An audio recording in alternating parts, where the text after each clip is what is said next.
Alors, comment allez-vous?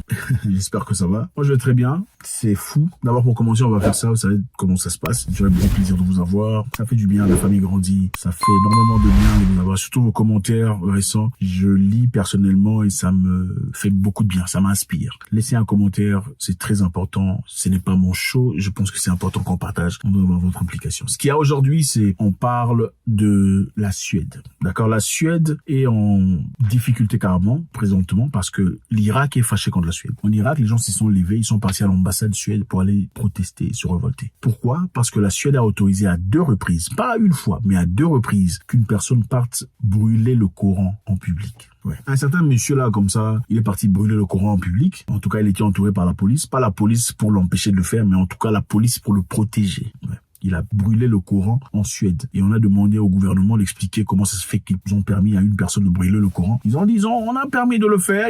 En fait, le monsieur a reçu une autorisation officielle pour le faire, sous le nom de, comment on appelle ça, liberté d'expression. Sous le nom de la liberté d'expression, il a reçu l'autorisation de brûler le Coran en public. Vous voyez un peu. C'est malade, n'est-ce pas? Donc, une personne est partie demander une autorisation officielle au gouvernement pour aller brûler le Coran en public au nom de la liberté d'expression. Voilà. Là, je pense qu'il est important, on va suivre une personne ici très intéressante qui fait un commentaire par rapport à ça. Et je pense que ça va nous aider à comprendre. Vous savez pourquoi c'est important? Suivons d'abord, suivons.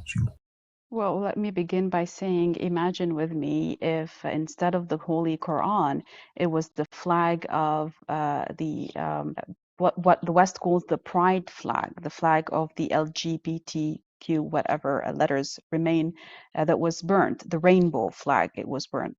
And imagine with me what the Western world would have response and retaliated and called all sorts of names. And, they are used to bringing out new terminology to stick to the people who don't condone whatever agenda or whatever Western values they want to impose against societies. So just imagine that instead of the Holy Quran, and you can just visualize with me the headlines that would come out from the mainstream media and the media that actually supports such issues learning the Quran and regarding it as a freedom of speech. Donc voilà, comme elle l'explique très bien, c'est trop facile de dire liberté d'expression. D'accord, quand on brûle le livre même qui représente la religion d'1,2 milliard, plus d'1,2 milliard de personnes sur Terre, n'est-ce pas? Maintenant, imaginez-vous si les gens venaient ensemble, se mettaient ensemble pour brûler un drapeau là que vous connaissez. Ils se mettent ensemble, ils brûlent ça. Est-ce qu'on dirait liberté d'expression? Non, on dirait pas liberté d'expression. On dirait que c'est de l'abus, inacceptance, ségrégation, discrimination, n'est-ce pas? N'est-ce pas ou pas? C'est ça l'hypocrisie dont on parle. Nous savons tous qu'ils ont fait des campagnes, ils continuent à faire des campagnes inouïes partout ailleurs dans le monde pour faire accepter leurs idéologies, prétendant que voilà, chaque humain a le droit de faire ce qu'il a envie de faire, chaque humain a le choix de faire ce qu'il a envie de faire choix, il faudrait respecter le choix des humains et tout le bazar. N'est-ce pas? Et on comprend, on essaie de comprendre en tout cas. Maintenant, s'il faut respecter le choix des humains comme ça, on peut pas respecter les choix des musulmans. It's not a freedom of speech, because if it were so, it would equally mean that burning the Bible and burning the Talmud or the holy Christian and Jewish books would have equally happened, and we wouldn't have heard a peep out of anyone. But that would never happen, especially in the West, because in the West it's a minority of Muslims versus a majority of Christians and Jews. But that's not the issue. It's not about burning people's belief system of 1.3 billion humans on the planet. It's about the hypocrisy that comes with it.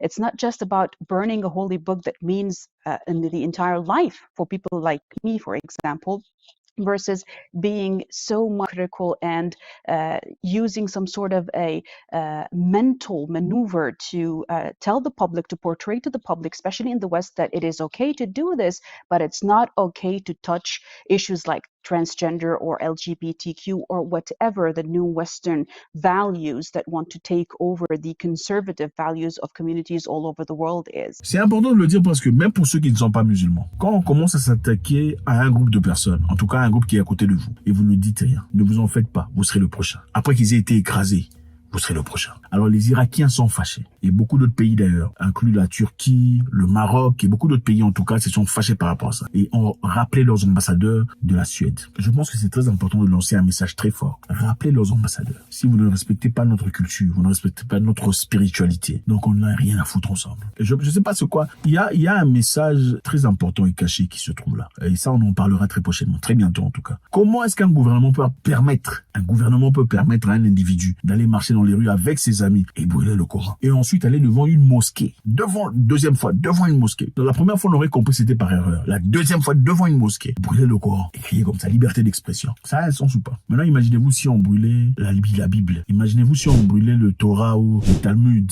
pour les judaïques. On dirait que c'est liberté d'expression. On ne le dirait pas. On dirait que ce sont des tendances terroristes, n'est-ce pas? C'est ça leur campagne internationale, de vouloir tuer dans l'œuf les initiatives positives que les gens ont. Donc, le monde dans lequel on vit aujourd'hui, on veut faire vivre les gens de manière uniforme. Donc, on doit tous réfléchir de la même façon. On veut, en effet, tuer la tradition, tuer la spiritualité. De même qu'au Canada, avec Justin Trudeau. Justin Trudeau, c'est un dictateur. Oui, le président canadien, c'est un dictateur. Regardez seulement derrière comment il a traité les Canadiens pendant l'époque là, comme ça. Les gens n'avaient rien à dire. On a forcé ça aux gens. Et toutes ces personnes qui se sont permis de se lever pour dire nous sommes contre cela, nous avons notre droit personnel. Ils ont été malmenés. Beaucoup ont vu leur compte bancaire bloqué, leur PayPal effacé, leur Stripe. Donc tous les moyens de transaction ont été bloqués pour empêcher à ces gens de respirer. Maintenant imaginez-vous si il avait le full pouvoir de faire ça. Là on n'a pas parlé de liberté d'expression. Quand une personne choisissait de ne pas se faire tout ce truc, là il n'y avait pas de liberté d'expression. Donc la liberté d'expression s'autorise seulement quand ça soutient votre tendance. Au Canada, on a fermé beaucoup d'écoles musulmanes. We're here today because we're concerned about our children imposing on them an agenda that we did not sign up for. So we're not against anyone. We're not against any ideology. We need to exercise our freedom that is granted for us and supported by the Canadian Constitution.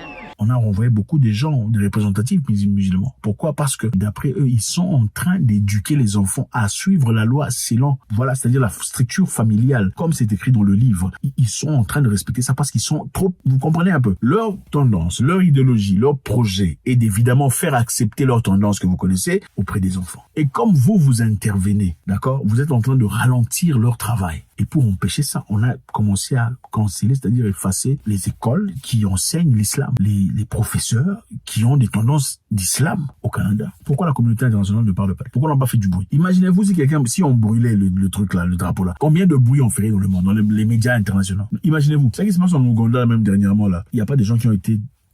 Non, mais on fait du bruit. Oh là-bas, on a voté une loi, tout ça. Mais pourquoi on ne parle pas de cette histoire? On brûle le Coran devant la mosquée.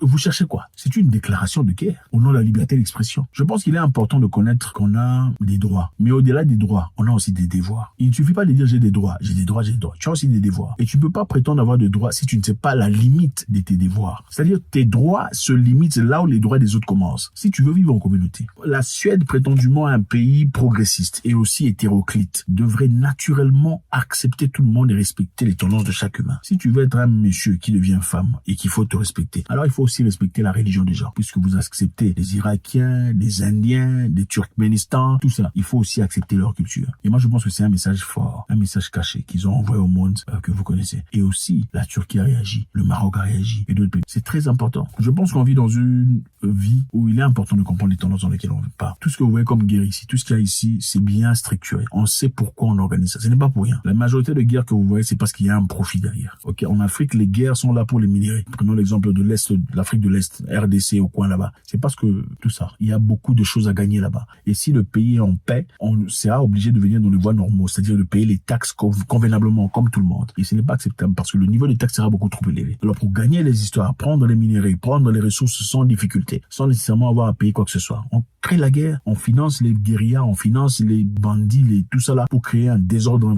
tout ça dans le but de continuer à piller. En Ukraine, la guerre continue. Pourquoi? C'est parce que on vend les armes. Vous voyez, on vend les armes là-bas, on vous envoie des armes, vous combattez, on vous renvoie des armes. En fin de compte, vous nous payez. Quand votre pays se détruit, nous envoyons notre groupe de personnes de Black Rock pour aller reconstruire votre pays. C'est pour les intérêts. Donc chaque pays qui accepte ces bêtises est bon. Si vous n'acceptez pas, vous êtes dictateur, vous êtes autocrate et finalement, vous n'avez pas de liberté d'expression. Mais eux peuvent brûler le livre sacré des gens sans problème, sans difficulté. On n'en parle nulle part à la télévision.